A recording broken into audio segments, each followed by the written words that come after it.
sir. You know whom I'm talking about already. Badin, the third clerical assistant. That's right, sir. He's sitting at his desk.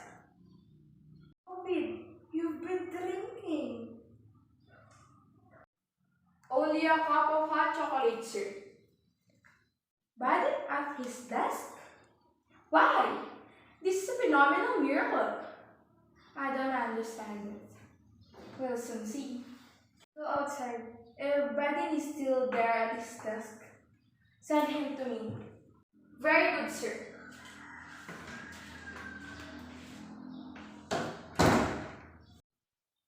Even if he comes, I won't believe it.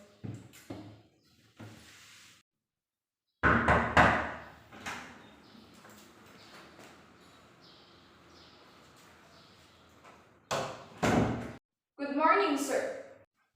Badin! It's look like you. It sounds like you. Good morning, Badin. If it really is you. Come in, Badin. Please have a chair. Be comfortable. Excuse my nervousness, sir. I'm a little bewildered. I think, with your permission, we'll talk about it. That's why I asked whether you would be kind enough to come here. Seeing, as I said, that you have been absent from your desk for over 2 weeks. I'm worried about you, Badin. You may be interested to know that I sent the ministry doctor around your house on 6 separate occasions to see whether you're suffering some sudden undiagnosed disease. And 6 times the doctor was informed that you were to be found in a nearby bar. It's a lie, sir. The superintendent of my building is around. I'll speak to the owner about him. I'll have him dismissed. Don't excite yourself, Badin. I must explain the situation to you, sir. I was kept at home by a family tragedy. I just lost my brother-in-law. Again? Sir, Badin, what did you take before? It's not you, sir. This time, it's your brother-in-law you've lost. 3 weeks before that you lost your aunt, 2 months ago, your uncle, in May, it was your father, at Easter, your mother, and that doesn't take into account the cousins, nephews, nieces, and other distant relatives that you have been bullying with monotonous regularity, month after month. Sir, many of my relatives are still alive.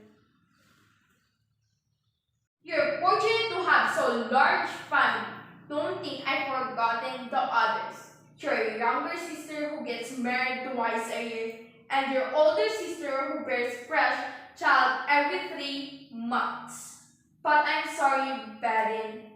The government does not pay you 2,004 francs a year in order to bury some of your loved ones, marry off others, and baptize the remainder. Sir, Thanks! You may speak when I've finished. There are 3 men in your division. So, Fair Batu and yourself. So has been with us for 37 years. And about all we can expect from him now is goodwill and not too much noise. Fair Batu is chasing all over the provinces following up complaints. I hope you realize, Baron, how this affects the department. Of 3 employees, 1 is useless, the second is out on field work, and the third is away at burials from New Year's Day to New Year's Eve. I'm afraid, Baden, that this cannot continue. Is that clear? I've had enough of your coffins, wedding rings, and holy water. I insist on one of 2 things from you. your presence, or your resignation. If you wish to resign, I accept. I accept gladly. If not, you will mourn on the stroke of 9. Starting tomorrow, is that clear? Furthermore, the next time you are stricken by a death in the family and fail to appear in this office at your desk, I shall replace you.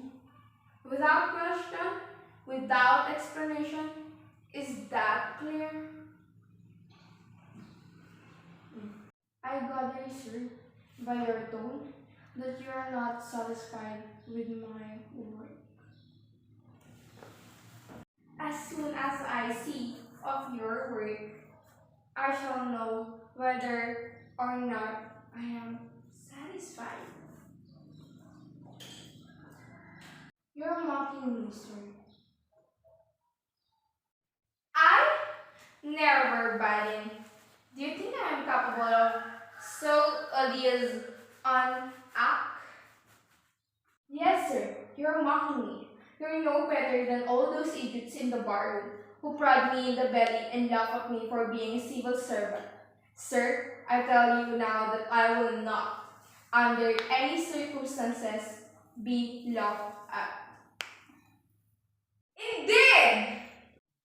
I don't suppose you've ever thought about the state of an ill-paid low-grade civil servant. I want you for a moment imagine such a man tortured by the prospect of facing another single day in the office, yet haunted by the fear of losing his job and his home. Can you imagine that, sir? I don't think so. It's fruitful, sir. It's unbearable. And it's my life. Every morning, I say to myself, go to the office, Badin. You haven't shown up for over a week. I get dressed and leave. I walk in the direction of the office, but then I hesitate. While I'm hesitating, I step into a bar on the way, always the same bar.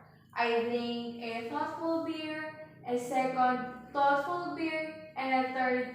I watch the hands on the clock and tell myself, as soon as it is to reach the hour, I'm going to the office. But when it reaches the hour, I delay until the next quarter, then the half hour.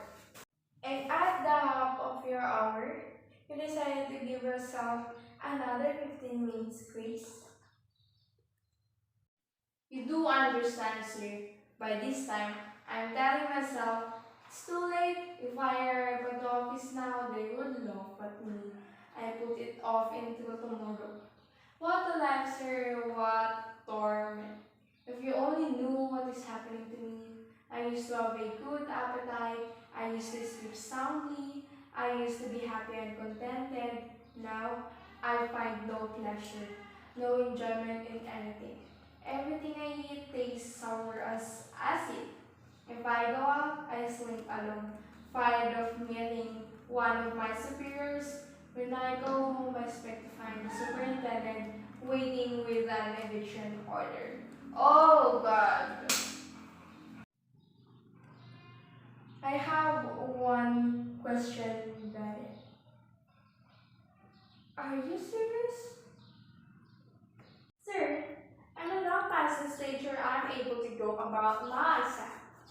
The meager salary and earning is all I have to live for. One day it will stop. And what will become of me then? I'm 35 years old and I have lost all hope. I have lost 20 pounds.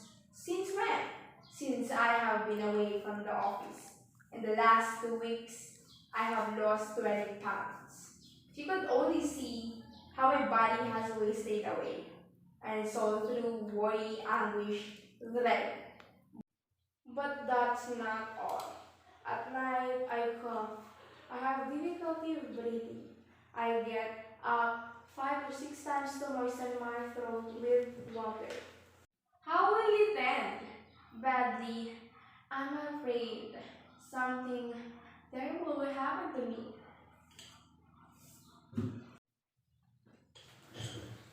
Then why don't you come to work? But that's impossible, sir. Why?